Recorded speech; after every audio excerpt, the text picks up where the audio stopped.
les hommes qui finissent à la chambre à gaz ont la même histoire.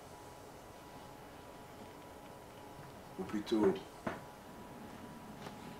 ils n'ont pas d'histoire du tout. Ils ont suivi la pente jusqu'au bout.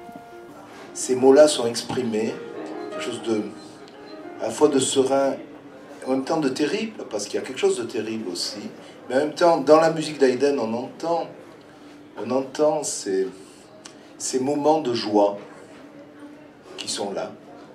Et par contre, dans la torture de Primo Levi, c'est véritablement une descente dans tout ce que l'humanité peut rejeter, dans tout ce qu'on ne peut pas imaginer. Et alors, ce qui est très étonnant, c'est que malgré tout, ces deux tortures se croisent et se parlent.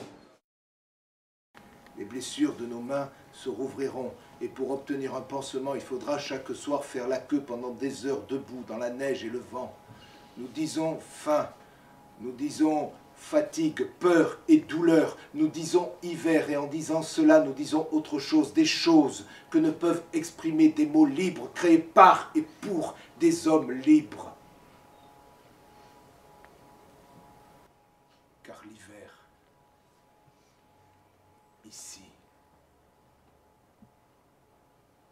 ce n'est pas que l'hiver.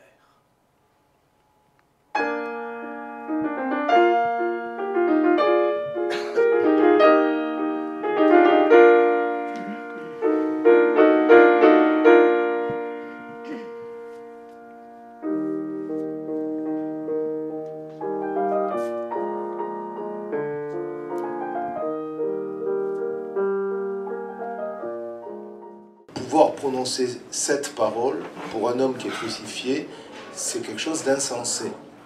Parce qu'on ne peut plus parler. La crucifixion empêche la parole. Et donc, ça m'a intéressé de me poser cette question et de le mettre en lien avec la torture de Primo Levi, où elle, on sait bien qu'elle a servi à personne.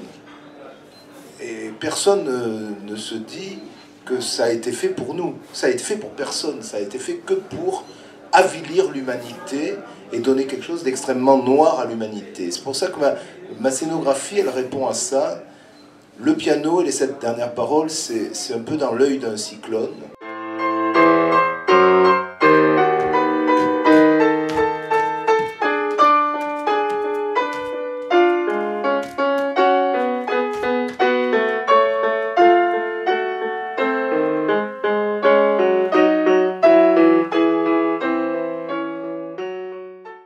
Les dernières paroles du Christ s'expriment clairement dans le témoignage de Primo Levi.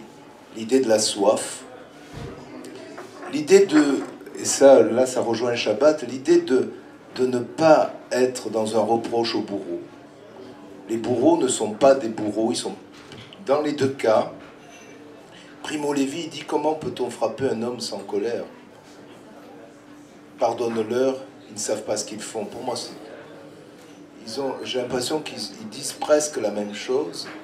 Et ces deux paroles se rencontrent malgré tout, même si elles ne disent pas la même chose. Voilà.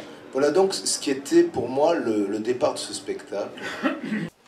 Vous qui vivez en toute quiétude, bien au chaud dans vos maisons, vous qui trouvez le soir, en rentrant, la table mise et des visages amis, considérez si c'est un homme que celui qui peine dans la boue, qui ne connaît pas de repos, qui se bat pour un quignon de pain, qui meurt pour un oui ou pour un non.